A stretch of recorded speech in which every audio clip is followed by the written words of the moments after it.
Welcome to a new video. আজকে primary TET 2014 প্রশ্নবুল মূল মামলা ফাইনাল ডিসপোজাল বা ফাইনাল যে আউটকাম তার জন্য লিস্টেড আছে। অর্থাৎ এক্ষেত্রে গুরুত্বপূর্ণ ব্যাপার উঠে আসবে যদি ঠিকঠাকভাবে শুনানি হয় এবং তার সাথে এটা মহামান্য সুপ্রিম কোর্টে এটা এমএটি 1594 চ্যালেঞ্জ মামলা। আপনারা জানেন যে মামলাটা হয়েছিল মহামান্য ডিভিশন বেঞ্চে রায় দেওয়া হয়েছিল সবাইকে নম্বর দিতে হবে, তার পরিপ্রেক্ষিতে তার বিরুদ্ধে গিয়ে মামলাটি করা হয়েছিল এবং এক্ষেত্রে পর্ষদও যুক্ত আছে এর সাথে, অর্থাৎ কানেক্টেড ম্যাটার হিসেবে।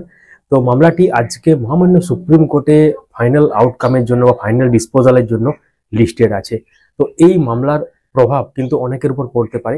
এক্ষেত্রে ইনসার্ভিস টিচার যারা 6 নম্বর পেয়ে চাকরি করছেন বিভিন্ন প্যানেলে তাদের ক্ষেত্রেও যেমন গুরুত্বপূর্ণ, এবং তার সাথে চাকরি প্রার্থী যারা আছেন যারা একটুর জন্য পাশ করতে পারেনি বা 6 নম্বর পেলে তারা পাশ করবেন বা কিছু নম্বর পেলে তারা পাশ করবেন তাদের ক্ষেত্রেও গুরুত্বপূর্ণ। তো এই মামলার দিকে সবার নজর থাকবে এবং আমাদের এই চ্যানেল থেকে গুরুত্বপূর্ণ আপডেট শেয়ার করা হবে এই মামলার, এবং অর্ডার কপি সহ শেয়ার করা হবে কি বলা হলো না হলো। এবং সেটার জন্য অবশ্যই আপনারা চ্যানেলটিকে সাবস্ক্রাইব রাখুন এবং পাশের বেল আইকন প্রেস করে কিন্তু অল করে দেবেন। এর আগে আমরা দেখেছি টেট 2017 টেট 2022 সংক্রান্ত মামলায় কি হয়েছিল, এবং এই মামলাটা কিন্তু অনেকদিন ধরে চলছে। 2014 যেটা বলছি এটা কিন্তু মহামান্য সিঙ্গেল বেঞ্চ, তারপর মহামান্য ডিভিশন বেঞ্চ, তারপর মহামান্য সুপ্রিম কোর্ট, এবং মহামান্য সুপ্রিম কোর্টে অনেকদিন ধরে মামলাটা লিস্টেড হয়, আবার কিন্তু শুনানি হয় না, আবার লিস্টেড হয়, কোনো শুনানি হয় না। ফাইনালি এটা আজকের দিনে লিস্টেড আছে ফাইনাল ডিসপোজালের জন্য। তো এটা একটা গুরুত্বপূর্ণ ব্যাপার।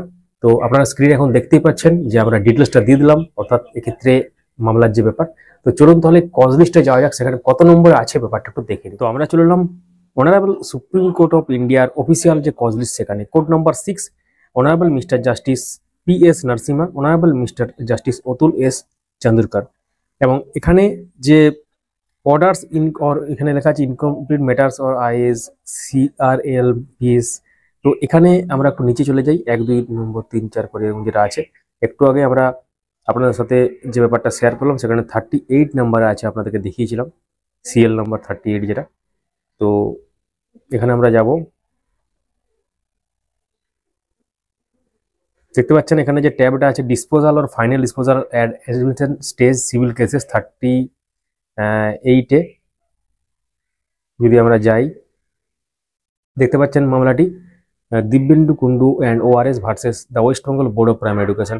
তো এই ক্ষেত্রে যে ব্যাপারটা আছে এবং তার সাথে যেসব ব্যাপারগুলো আছে IA নম্বর বা এর সাথে কানেক্টেড ম্যাটার, এবং তার সাথে যে কানেক্টেড 38.1 দেখতে পাচ্ছেন West Bengal board of primary এডুকেশনের ORS ভার্সেস প্রতিভা মণ্ডল। অর্থাৎ প্রতিভা মণ্ডল যে মামলাটা হয়েছিল আপনারা জানেন যে সেটা 2018 থেকে চলে আসছিল, এবং সেই ব্যাপারটা কিন্তু এখানে আছে। অর্থাৎ সেখানে যে রায় দেওয়া হয়েছিল প্রশ্নগুলো মামলাতে সেই রায়ের বিরোধিতা করে, অর্থাৎ এক্ষেত্রে পর্ষদ যে 6 নম্বর সবাইকে দিতে হবে এটার বিরোধিতা করে এর সাথে কানেক্ট হয় বা কানেক্টেড আছে যে ম্যাটারটা দেখতে পাচ্ছেন। তো আজকে গুরুত্বপূর্ণ দিন, ঠিকঠাকভাবে লিস্টেড অনুসারে যদি হয় ব্যাপারটা তাহলে কিন্তু অনেক তথ্য উঠে আসবে, যেটা চাকরি প্রার্থী এবং কর্মরত শিক্ষকদের ক্ষেত্রে খুবই গুরুত্বপূর্ণ। ভিডিওটি লাইক করুন, সবার সাথে শেয়ার করুন, কোনো প্রশ্ন থাকলে অবশ্যই কমেন্টে লিখতে পারেন। Thank you so much for watching.